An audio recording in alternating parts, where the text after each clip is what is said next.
Let's speak about satellites. Look at this. So this is truly fascinating because if you search for a curvature, this is the curvature when you send a rocket. And this is like how a rocket behaves when it goes to space. This is truly awesome because, we always look for curvature. Now, this is the curvature CGI, computer graphics of the Earth, which is imagination. But this is like a truly awesome curvature of the rocket that should go in space, but somehow it does this curve and come back down to Earth. And I don't understand why that's happening. So maybe space is sideways. Maybe that's just how it behaves when it wants to go to space, right? It's like a space behavioral thing, right? That's how rockets behave. And Walt Disney, right? Hey, this is like a really awesome picture of association, right?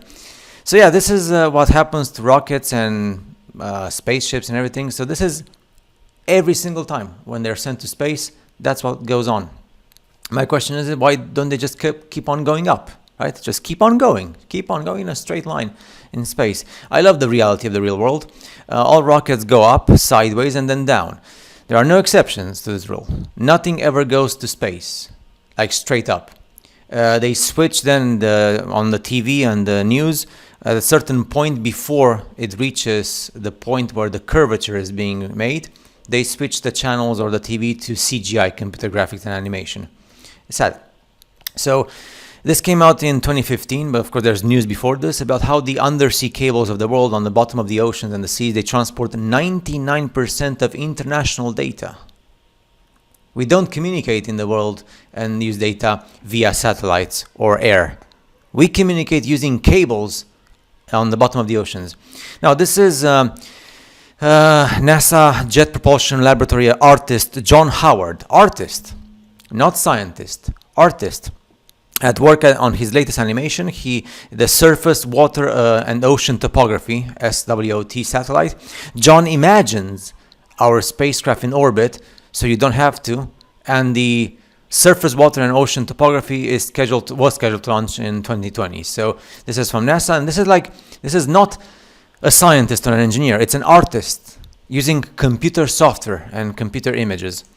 Now, Google satellite in space. If you go to Google and you write satellite in space, you will notice in the image results that every photo looks like a cartoon or a CGI, computer-generated image. And this is what you get when you search for satellites on Google, on the internet. Trying to find a real photo, there is no real world photo. Everything is cartoon and CGI. So, again, when we see this in space, who is taking the picture? There must be somebody with a camera, and behind the camera you need somebody, or at least you need something to be operating that camera to take the picture of this awesome satellite. This is amazing technology. This is like the revolution of the 21st century. These are the undersea cable map. So 99% of data is traveling to the undersea cables. They connect the continents, this is like the map used for the Mercator, but there's better maps than this. But just for the idea, the crossings of the cables, and that's how we are in touch on the internet and with communication and with the devices and with the phones and with everything. So if the Earth is round and we have thousands of satellites orbiting the Earth in air and in space, then why do we need over 250 undersea cables spanning continent to continent? And the size of these cables is huge. Underwater cables, they provide 99% of Earth's internet connections. The reason why you can see my video on YouTube right now is because of these awesome cables that deliver the connections between the continents and the countries. Imagine if you're like on a different continent, right? And just the remaining 1%, just 1%, is not via satellites, it's via satelloons. And this is what I'm going to show you. So this is a graphic displaying of the underwater cables, which provide 99% of Earth's internet and data. And these are the cables. This is the cables, this is a structure. These are they're called data cables. If something goes wrong, you need professionals to go undersea. These cables, they power the internet. So what powers the internet are these cables and not the CGI stuff, right? And if you need professionals to go, imagine like if there's like a storm or like something bad happening, or like there is sometimes maybe an animal or something, a whale or a shark or something, or just your typical, the passing of time, and they need to maintenance. So yeah, so It's up to you to decide if the left here is, so what you see on the left here is the lie, and the truth is actually the sate loon, and this is like what we call sate loons, because the combination of satellite and balloon. This is the real. So we have drones, we have towers. This is what now allows us for the 1% communication via the air. The towers for the waves, and the drones and the planes, and this is what we call sate loons. So a combination of satellite and balloon, and NASA has been doing these experiments since the very early days. A rare photo of an astronaut. This is your professional astronaut working on a satellite. So they work on towers. Why erect 1,500 feet antennas if satellites exist? We wouldn't need antennas, right? And these antennas, they work on a flat Earth. So NASA makes the best sci-fi movies because they have the biggest budget. It's $19.3 billion for 2016. That was the budget. So why do militaries use recon planes if they have satellites? Right? Recon planes are military planes, and they're used, and they're very professional, and they need professional people. And this is your International Space Station. So the ISS is a drone. You need also solar panels, which are very useful in these situations. And yeah, that's the NASA Helios. And then you have the SOFIA telescope, which is also known as the Hubble. So the space telescope called SOFIA, which they say is from 1995, is actually the SOFIA telescope. Everybody knows it. So SOFIA Stratospheric Observatory for Infrared Astronomy. This is like a joint in this case between America and Germany. Awesome stuff, isn't it, right? America and Germany. So yeah, it's nothing new there. And these are the sate loons, right? So no satellites in space, just NASA balloons. Solar panels and these balloons. Of course, this works awesome because the Earth is flat and it's not spinning, and that's why there's no curvature. So they just go around the circle of the Earth and all flying over the surface. And the satellites all over the world are also these planes, the recon planes, also drones. They're planes with pilots, they're planes with no pilots, or they're drones with pilots, and they're drones with no pilots. So there's, and of course you have NASA on the recon planes as well, right? So they said. And the question is, where are all the satellites? So let's see. In order: LORAN, long-range navigation; cell towers; high-altitude airships; high-altitude platforms; lighter-than-air vehicles, which are the LAVs. This is how the world works. So these are our satellites in the real world.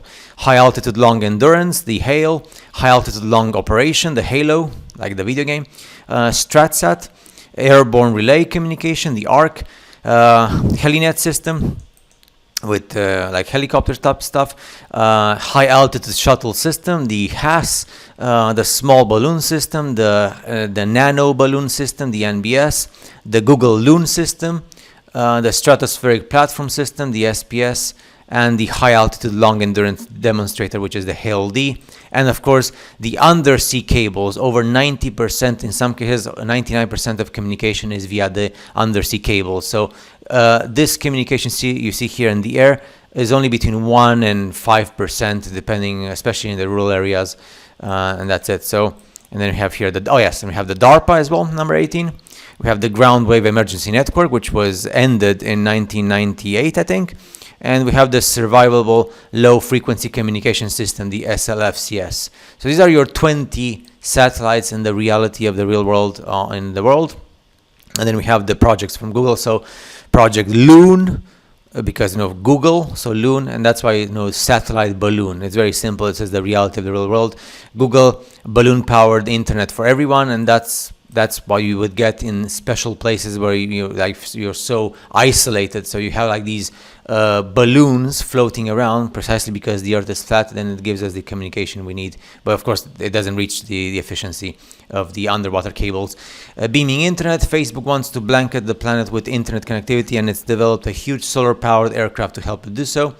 The question is, why not just use one of the 14,000 of these in orbit, right? Because we have CGI computer graphics in orbit, so we should use them.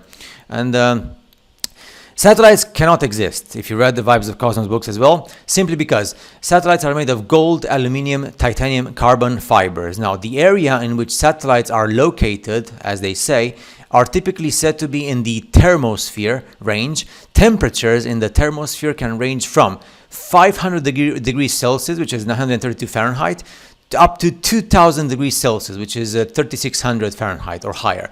The melting temperatures for these metals, for these elements on satellites, are slightly over 1000 degrees Celsius for gold, melting point.